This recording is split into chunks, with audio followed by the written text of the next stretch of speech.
তাদের জন্য কোনো সাহায্যকারীও থাকবে না, তাদের জন্য কোনো সুপারিশকারীও থাকবে না। আর ওই দিন আমি ওই বান্দাকে ক্ষমা করব না। আল্লাহ পাক রব্বুল আলামিন বলেছেন, আল্লাহ তাআলার সঙ্গে কুফরি করা যাবে না। আল্লাহ তাআলার সঙ্গে যদি কোনো ব্যক্তি কুফরি করে ফেলেন, তাহলে সাথে সাথে সে বেঈমান হয়ে যায়। যদিও সে ঈমানদার থাকে, পরিপূর্ণ মুসলমান, সে যদি কুফরি করে ফেলে আল্লাহর সঙ্গে, সাথে সাথে ওই ব্যক্তিটা বেঈমান হয়ে যায়। ওটা কাফিরদের কাতারের মধ্যে কাফিরদের সঙ্গে যদি তার নাম উঠে যায়, আল্লাহ তাআলা বলেন ওই ব্যক্তি যদি ওই সময় মারা যায়, ওই পরকালের জিন্দেগিতে জান্নাতের গ্রাম পাবে। জান্নাতের একটা নিয়ামত পর্যন্ত সে দেখতে পাবে না। আল্লাহর সঙ্গে কুফরি কি? আল্লাহ তাআলা বলে দিয়েছেন, আমার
জানতো দেখিয়া নবীজি এমন খুশি হইলে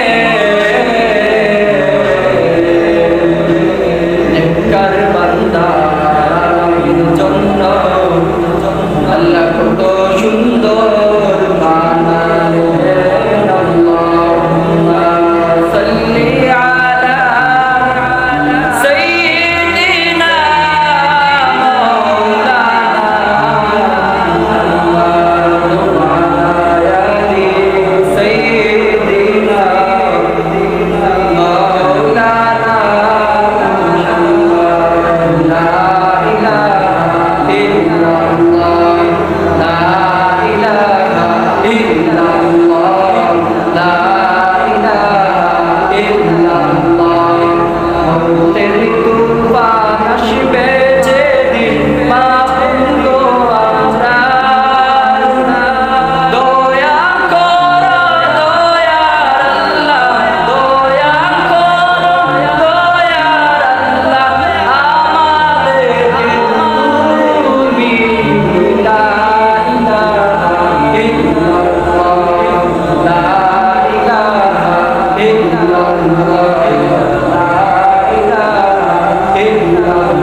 এই আযাব গজবের পর আল্লাহ তাআলা আমাদেরকে বাঁচিয়ে রাখছেন এবং অসুস্থতার মধ্যে না ফেলাইয়া আল্লাহ তাআলা আমাদেরকে সুস্থ রাখছেন এবং আল্লাহ পাক রব্বুল আলামিন তার ঘরের মধ্যে আসার বসার তৌফিক দান করেছেন এবং সামান্য সময় আলোচনা বলার এবং শোনার তৌফিক দান করেছেন। আমরা আল্লাহ পাক রব্বুল আলামিনের দরবারে শুকরিয়া জ্ঞাপন করি সবাই উচ্চ আওয়াজে আলহামদুলিল্লাহ। আল্লাহ পাক রব্বুল আলামিন বলেছেন যদি কোনো বান্দা আমার শুকরিয়া আদায় করে আমি তার শুকরিয়া আদায়ের জন্য আমি তাকে নিয়ামত বাড়িয়ে দিই। আল্লাহ পাক রব্বুল আলামিন যদি কোনো বান্দা অসুস্থতার অবস্থায় অসুস্থ অবস্থায় যদি কোনো ব্যক্তি শুকরিয়া আদায় করে যে আল্লাহ তাআলা আমাকে অসুস্থ দিয়েছেন এর মধ্যে কোনো বাধাই রয়েছে, এজন্য আল্লাহ তাআলার দরবারে আমরা বেশি বেশি শুকরিয়া আদায় সম্মানিত মুসল্লিয়ানে কিরাম, আমি পবিত্র কালামুল্লাহ থেকে দুইটি আয়াত তেলাওয়াত করলাম। এই দুইটি আয়াতের মধ্যে আল্লাহ পাক রব্বুল আলামিন যা বলেছেন তা কিছু আপনাদের সামনে আমি আলোচনা করার জন্য আল্লাহ তাআলার কাছে আমি তৌফিক চেয়েছি। ওয়া মা তাওফীকি ইল্লা বিল্লাহ আলাইহি তাওয়াক্কালতু ওয়া ইলাইহি উনীব।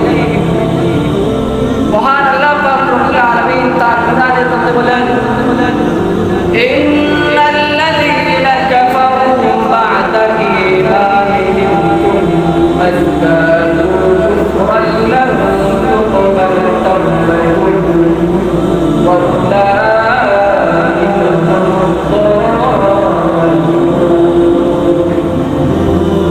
যদি কোনো বান্দা আমার উপর ঈমান আনে এবং ঈমান আনার পর যদি আমাকে বিশ্বাস করে কোনো কারণে অথবা কোনো কারণ ছাড়াই যে কোনো মুহূর্তে যে কোনো সময়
যারা আমার সঙ্গে কুফরি করেছে,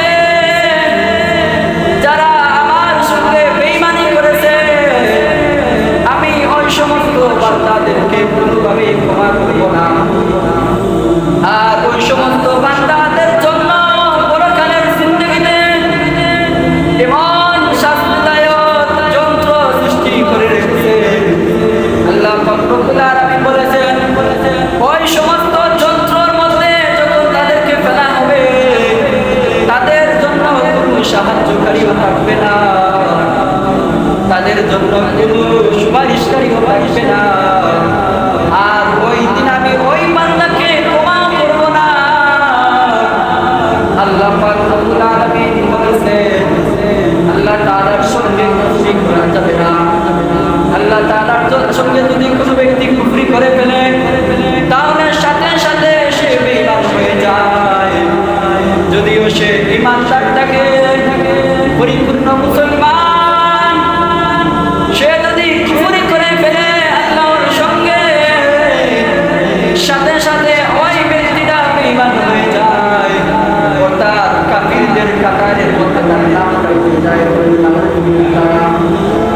কাফিরদের সঙ্গে যদি তার নাম উঠে যায়, আল্লাহ তাআলা বলেন ওই ব্যক্তি যদি ওই সময় মারা যায়, ওই পরকালের জিন্দেগিতে জান্নাতের গ্রাম পাবে, জান্নাতের একটা নিয়ামত পর্যন্ত সে তার দেখতে পারবে না। আল্লাহর সঙ্গে কুফরি কি? আল্লাহ তাআলা বলে দিয়েছেন, আমার সঙ্গে কুফরি করার অর্থ হলো আমার সঙ্গে অন্য কাউকে শরীক করা। আছে না নাই? মানুষ আছে রে, আল্লাহর সাথে শরীক করে মানুষ আছে না নাই? আছে, অবশ্যই।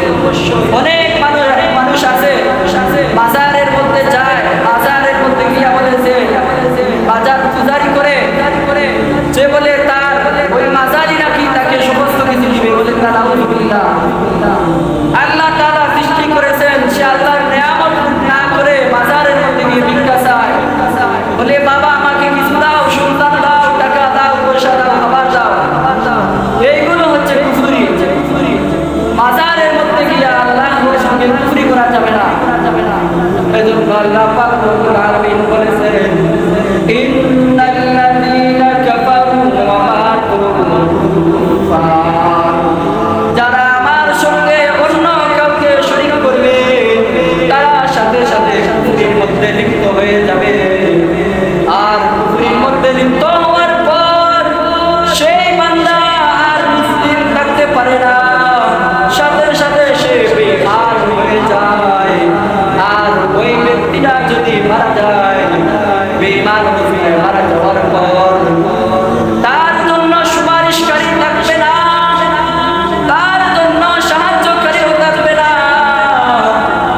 তার জন্য আল্লাহ তাআলা পরকালের জিন্দেগিতে কঠিন শাস্তিদায়ক জায়গা সৃষ্টি করে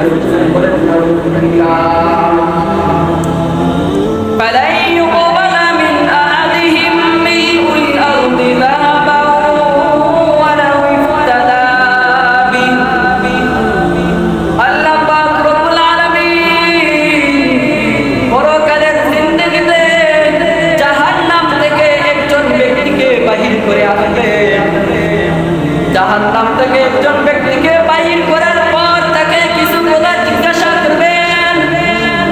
কি কথা জিজ্ঞাসা করবেন তাও আল্লাহ রাব্বুল আলামিন বলে দিয়েছেন। জাহান্নাম থেকে একজন ব্যক্তিকে আল্লাহ পাক রব্বুল আলামিন বাহির করিয়া বলবেন, ও জাহান্নামী ব্যক্তি, তুমি কি জাহান্নাম থেকে মুক্তি চাই? তুমি কি জাহান্নাম থেকে মুক্তি পাইতে চাও? সে বলবে, অবশ্যই আমি জাহান্নাম থেকে মুক্তি পাইতে চাই। আল্লাহ তাআলা বলবে, তোমার কাছে যদি দুনিয়া পরিমাণ স্বর্ণ থাকে, সমস্ত পৃথিবী একত্র করে যতটুকু পরিমাণ বড় হবে, এতটুকু পরিমাণ যদি তোমার কাছে স্বর্ণ থাকে, আর ওই স্বর্ণের বিনিময়ে কি তুমি জাহান্নাম থেকে মুক্তি দিয়ে তোমাকে কি জান্নাত আমি দিতে পারি? এটা তুমি কি পছন্দ করো? সাথে সাথে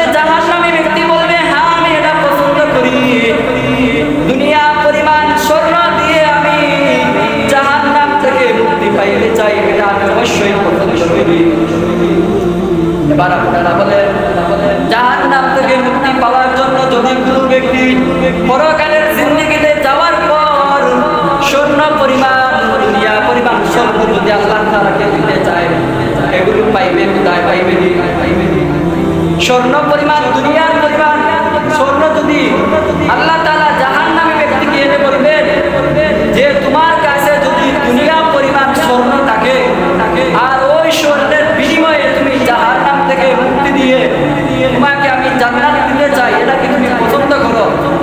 সাথে সাথে জাহান্নামী ব্যক্তি কি বলবে? বলবে হ্যাঁ অবশ্যই আমি এটা পছন্দ করি। তখন আল্লাহ পাক রব্বুল আলামিন সাথে সাথে বলবেন হে বান্দা এটা কখনো সম্ভব নয়, কারণ দুনিয়াতে থাকা অবস্থায় এই দুনিয়া পরিমাণ স্বর্ণ তোকে আরো ছিল একটা জিনিস তোর কাছে চেয়েছিলাম, এই পরকালের জিন্দেগিতে তুই স্বর্ণ কোথায় পাবে? দুনিয়াতে থাকা অবস্থায় তো কোন ব্যক্তির এমন পরিমাণ স্বর্ণ থাকে নাই, দুনিয়া পরিমাণ কোন ব্যক্তির স্বর্ণ থাকে নাই, আর তুই পরকালের জিন্দেগিতে এসে স্বর্ণের কথা কিভাবে আমাকে বললেন? স্বর্ণ তুই কোথায় পাবে? আর স্বর্ণের বিনিময়ে জাহান্নাম থেকে জান্নাত কিভাবে পাবে? তখন আল্লাহ তাআলা বলবে এর থেকে ছোট্ট একটা জিনিস তোর কাছে আমি চেয়েছিলাম যে তুই দুনিয়া থাকা অবস্থায় আমার সঙ্গে অন্য কাউকে শরীক করবে না, আমার সঙ্গে যদি তুই অন্য কাউকে শরীক না করতে তাহলে আজ তোকে আমি এইভাবে শাস্তি দিতাম না। আল্লাহর সঙ্গে যদি কোনো ব্যক্তি নাফরমানি করে কুফরি করে অর্থাৎ আল্লাহর সঙ্গে অন্য কাউকে শরীক করে ফেলে, বাজারের মধ্যে গিয়া বলে তার মাজার নাকি আল্লাহ থেকে বড়, বলে নাউযুবিল্লাহ। পীরের কাছে গিয়া বলে তার পীর মুর্শিদ নাকি আল্লাহ থেকে বড়, এই কথা আল্লাহ কিভাবে ভরসা করবে? একজন বাবাকে যদি সন্তান বাবা বলে না ডাকে, বাবা বলে স্বীকার না করে, ওই বাবা কি সন্তানকে ঘরের মধ্যে রাখবে? একজন বাবা যদি তার সন্তানকে সন্তান বলে বাবা যদি তোমাকে আমি বাবা বলে অস্বীকার করি, সাথে সাথে বাবা সন্তানকে ঘর থেকে বের করে দেবে। আর যে মালিক আমাদেরকে তো সুন্দর করে বানিয়েছে,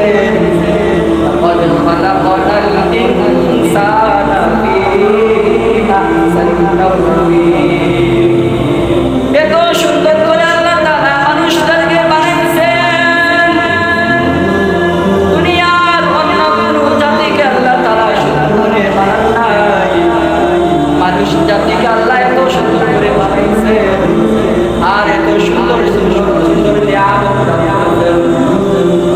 এরপর আল্লাহর সঙ্গে যদি কুফরি করে বলে আল্লাহ থেকে তার পীর বড়, আল্লাহ থেকে তার মাজারের মধ্যে গিয়ে মাজার পূজারি অনেক বড় হয়ে গেল। একজন বাবা যদি সন্তানকে মেনে নিতে না পারে তাহলে মুনিব হয়ে বান্দার এই কথা আল্লাহ তাআলা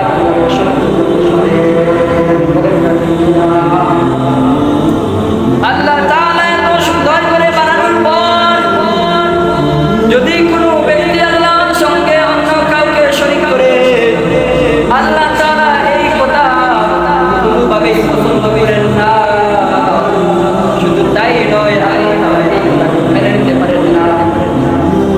না মানায় আল্লাহ তাআলা বান্দাকে নির্দেশ করে বলেছে যদি তোমরা কুফরি করো তাহলে ওই কিয়ামতের দিবসে তোমাদের এমন শাস্তিদায়ক তৈরি করে রেখেছি যেই জায়গার মধ্যে তোমাকে বানানোর পর তোমার মুখ দিয়ে সমস্ত কিছু বের হয়ে যাবে, পেটের নাড়ি দিয়ে পায়খানার রাস্তা দিয়ে তোমার শরীরের মাংস সমস্ত কিছু বের হয়ে যাবে, ওই জাহান্নামের আগুনে গলে গলে সমস্ত কিছু বের হয়ে যাবে।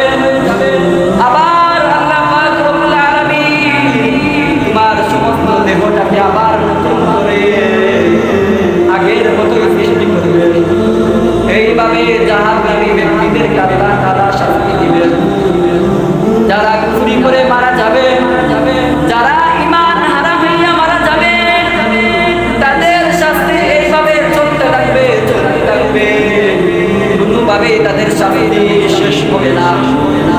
আল্লাহ পাক রব্বুল আলামিন বলেছেন, ও বান্দারা, তোমরা মুমিন না হয়ে তোমরা মরো না, তোমরা মরণের আগে তোমরা মরণশীল হয়ে যাও, মরণের আগে তোমরা মরণশীল হয়ে যাও।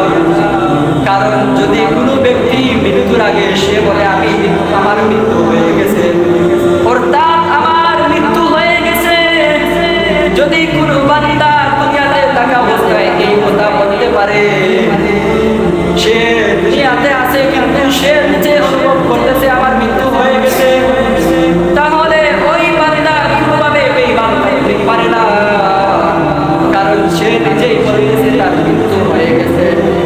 মৃত্যু হওয়ার পর কোনো ব্যক্তি যেভাবে কথা বলতে পারে না, কাজ করতে পারে না, ঠিক তেমনি ভাবে ওই বান্দা মৃত্যুর পর যদিও তার মৃত্যু হয়নি, সে বলতেছে আমার মৃত্যু হয়ে গেছে, তার মৃত্যু হয়ে গেছে, এজন্য সে আল্লাহ তাআলার কাছে বেশি বেশি ইবাদত করতেছে, আল্লাহকে বেশি বেশি শুকর করতেছে, কারণ সে অনুভব করতেছে মৃত্যু হয়ে গেছে, কিন্তু এখনো পর্যন্ত দুনিয়াতে জীবিত অবস্থায় আছে। ওই ব্যক্তিরা কিভাবে খারাপ কাজ করতে পারে না, মসজিদের মধ্যে আযান হওয়ার পর ওই ব্যক্তি ঘরে বসে থাকতে পারে না, দুনিয়াতে যদি ভালো কাজ করে ভালো কাজের জন্য সে ঘরে বসে থাকতে পারে না। জন্য আল্লাহ পাক রব্বুল আলামিন বলেছেন, ও বান্দারা, তোমরা মৃত্যুর আগে তোমরা মরণশীল হইয়া যাও, অর্থাৎ মরণের আগে তোমরা তোমাদের সামান অধিকার করার জন্য প্রস্তুতি নিয়ে যাও। কারণ মানুষের মৃত্যুর কোনো সময় নেই, জওয়ান বৃদ্ধ তাদের কোনো মৃত্যুর কোনো সময় নেই, শিশু বাচ্চারাও মৃত্যুর সাথে আবদ্ধ থাকতেছে, ছোট ছোট শিশু বাচ্চারাও মৃত্যুর জন্য করছে, ছোট ছোট বাচ্চারা মৃত্যুর সঙ্গে লড়াই করতেছে, যুবক ছেলেরা যুবক মেয়েরা হাসপাতালের মধ্যে মৃত্যুর সঙ্গে লড়াই করতেছে।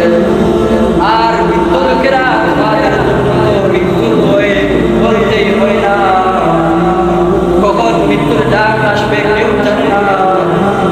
আল্লাহ পাক রব্বুল আলামিন বলেছেন, তোমরা মৃত্যুর আগে তোমরা মরণশীল হইয়া যাও, মরণশীল অর্থাৎ তোমাদের অনেক সামান অধিকার করার জন্য তোমরা ইবাদত বন্দেগী করার জন্য হইয়া যাও।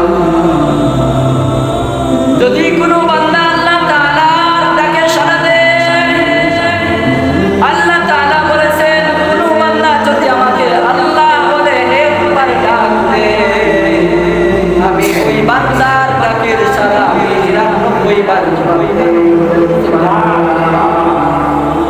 আল্লাহ তাআলাকে আল্লাহ বলে যদি কোনো বান্দা ডাক দেয়, আল্লাহ তাআলা ৯৯ বার জবাব দেন। আর এর মধ্যে একটা টাইম সময় হলো, যদি কোনো বান্দা রাত্রিবেলা না ঘুমিয়ে সজাগ থাকিয়ে আল্লাহর জন্য সে তাহাজ্জুদের নামাজ আদায় করে, আল্লাহর জন্য যদি 2 রাকাত করে 4 রাকাত প্রতিদিন তাহাজ্জুদের নামাজ আদায় করে, আল্লাহ পাক রব্বুল আলামিন বলেন, আমি ওই বান্দার জীবনটাকে আমি নূরের তৈরি ফেরেশতার মতো উজ্জ্বল করে দেই। দেখবেন যে সমস্ত লোকেরা তাহাজ্জুদের নামাজ আদায় করে, যদিও তাহাদের চেহারা কালো কালো থাকে, তাহাজ্জুদের নামাজ পড়ার জন্য আল্লাহ তাআলা তাদের চেহারার মধ্যে একটা বুদ্ধি করে দেন। তাদের চেহারার মধ্যে তাকাইলে মনে হয় সে যেন আল্লাহর ওলি, সে যেন আল্লাহর একজন পছন্দের বান্দা। কারণ তাহাজ্জুদের নামাজ যে ব্যক্তি আদায় করতে পারে, ওই ব্যক্তিটা কোনো সময় নামাজ কাজা করে না। তাহাজ্জুদ হচ্ছে এমন একটা জিনিস, এমন একটা নামাজ, তাহাজ্জুদের নামাজের মধ্যে যদি কোনো ব্যক্তি কান্নাকাটি করে আল্লাহ তাআলার কাছে তার মনের দাম করতে পারে, প্রতিদিন তাহাজ্জুদের নামাজ আদায়ের পর তার মনের মধ্যে ভিতরের মধ্যে কি কল্পনা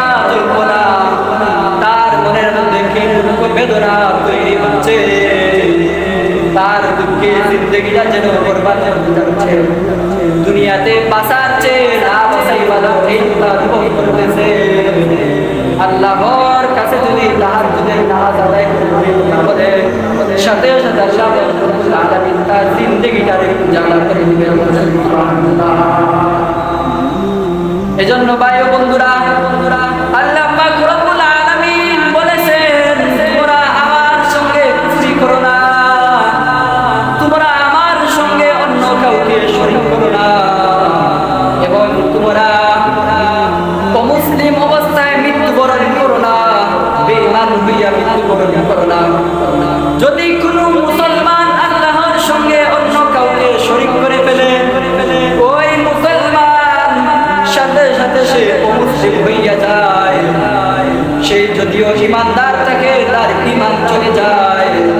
আবার নতুন করে সেই ব্যক্তিটা আল্লাহর কাছে ঈমান আনতে হবে। এজন্য আল্লাহ তাআলা বলেছেন যে বান্দা তোমরা প্রতিদিন প্রতি ওয়াক্তে প্রতিটি সময় আমার জিকির করো, আমার কলিমা পাঠ করো। আল্লাহর জিকিরের মধ্যে ঈমান আনা আছে না নাই? আল্লাহর জিকিরই হচ্ছে ঈমান আনা। কলিমায়ে তাইয়্যিবা লা ইলাহা ইল্লাল্লাহ মুহাম্মাদুর রাসূলুল্লাহ, লা ইলাহা ইল্লাল্লাহ মুহাম্মাদুর রাসূলুল্লাহ। এই জিকির করার অর্থই হলো যদি কোনোভাবে আপনি আপনার কোনো কথার ভুল হওয়ার জন্য যদি তোমার ঈমান চলে যায়, তুমি কি জানতে পারো? তুমি জানতে পারো না কোন কথার কারণে তোমার ঈমান চলে গেছে, কোন কাজের জন্য তোমার ঈমান চলে গেছে, তুমি সেটা জানতে পারো নাই। এজন্য আল্লাহ তাআলা বলেছেন আমার জিকির সর্বাবস্থায় তোমরা করতে থাকো। কারণ কোন ব্যক্তি যদি আমার জিকির করতে থাকে, হঠাৎ যদি তার মৃত্যু হয়ে যায়, আর কোনো কাজের কারণে যদি তার ঈমানই চলে যায়, আমার জিকির করার কারণে তার ঈমান আবার চলে আসে, আর ওই ব্যক্তিটা যদি দুনিয়া থেকে ইন্তেকাল করে যায়, আল্লাহ তাআলা বলেন তার বেঈমানির কারণে আমি সামান্য কিছু শাস্তি দিব, কিন্তু তার শাস্তি হওয়ার পর আমি সাথে সাথে বান্দাকে আমার তৈরি জান্নাত তাকে দান করে দেব। সুবহানাল্লাহ। এজন্য ভাই ও বন্ধুরা, আমরা সর্বাবস্থায় আল্লাহর জিকির করব। আমরা আল্লাহর সঙ্গে অন্য কাউকে শরীক করব না। আমরা মৃত্যুর আগে মৃত্যুর সামানা কিভাবে তৈরি করব আমরা তা জানতে হবে। আল্লাহ তাআলা যা নির্দেশ করেছেন তা থেকে আমরা বাঁচতে হবে। আল্লাহ তাআলা যা আদেশ করেছেন সমস্ত আদেশ আল্লাহ তাআলার আমরা মেনে চলতে হবে। এজন্য আল্লাহ পাক রব্বুল আলামিন বলেছেন তোমরা কুফরি থেকে দূরে থাকো। আল্লাহ পাক রব্বুল আলামিন বলেছেন জাহান্নামী ব্যক্তিকে যদি কোনো বান্দা দুনিয়া পরিমাণ স্বর্ণ দ্বারা জাহান্নাম থেকে জান্নাত ক্রয় করে নিতে চায়, এটা সে পছন্দ করে, কিন্তু আল্লাহ তাআলার সঙ্গে অন্য কাউকে যে শরীক করে এটা সে পছন্দ করে না। আল্লাহ বলেছেন যে যদি দুনিয়া পরিমাণ স্বর্ণ তার কাছে থাকে আর ওই স্বর্ণের বিনিময়ে জাহান্নাম থেকে জান্নাত সে বিনিময় পাইতে চায়, কিন্তু আল্লাহ তাআলা বলেছে দুনিয়া থেকে টাকা অবস্থায় তোমরা আমার সঙ্গে অন্য কাউকে শরীক করো না। তোমরা ইবাদত বন্দেগী সামান্য করো, অসুবিধা নাই। তোমাদের ইবাদত বন্দেগী অল্প ইবাদত হইল না যাদের যথেষ্ট, অল্প ইবাদত নিয়ে যদি তোমরা কবরে আসতে পারো, আমার সঙ্গে অন্য কাউকে শরীক না করে সামান্য ইবাদত নিয়ে যদি তোমরা কবরে আসতে পারো, আমার যদি সামান্য দয়া লেগে যায় তোমাদেরকে আমি মাফ করতে কোনো দ্বিধাবোধ করবো না।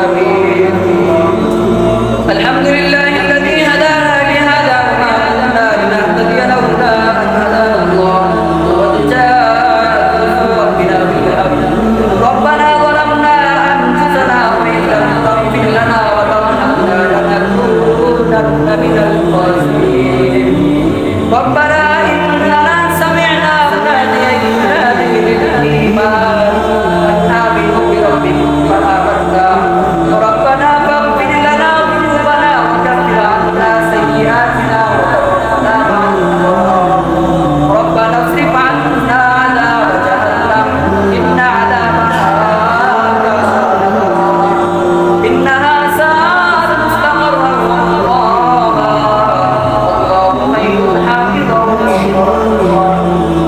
اللهم ارحمني بالقرآن العظيم واجعلني جنتين يا رب العالمين اللهم حبب إلينا الدين الحرام وزين أخلاقنا بالقرآن وكره إلينا الكفر والفسوق والعصيان واجعلنا من الراشدين يا رب العالمين الله আমরা যে সমস্ত কথা বললাম এবং শুনলাম আমাদেরকে দান করেন ইয়া রাব্বাল আলামিন আল্লাহ আমাদেরকে বেঈমান বানাইয়া বিক্রি বানাও ইয়া আল্লাহ আমাদেরকে ঈমান দিয়া আল্লাহ ঈমানের মধ্যে দিও ইয়া আল্লাহ তোমার দুশমন বানাইয়া আমাদেরকে দেশে নিয়ে না জাহান্নামের লাঠি বানাইয়া দেশে নিয়ে না ইয়া রাব্বাল আলামিন আল্লাহ আমাদেরকে তোমার জান্নাতের মেহমান বানাইয়া দেশে নিও ইয়া রাব্বাল আলামিন আল্লাহ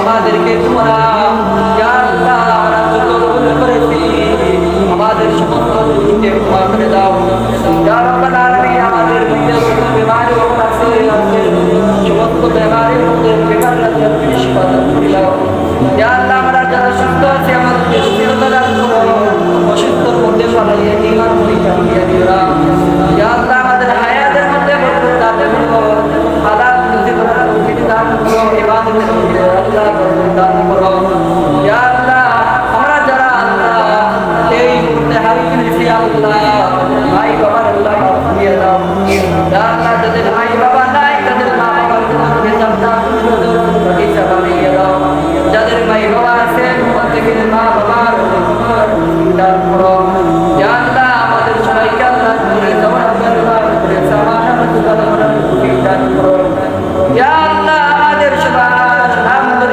দেশ তোমার হাবিবের রূপজাম্বার তোমার হাবিবের রূপবার আমাদের প্রত্যেকের উপর হাদিয়া খুশি দিয়ে দাও রব্বির হামহুমা কামা রাব্বায়ানি সগীরা রব্বির হামহুমা কামা রাব্বায়ানি সগীরা وننزل من القرآن ما هو شفاء ورحمة للمؤمنين لا يزيد الله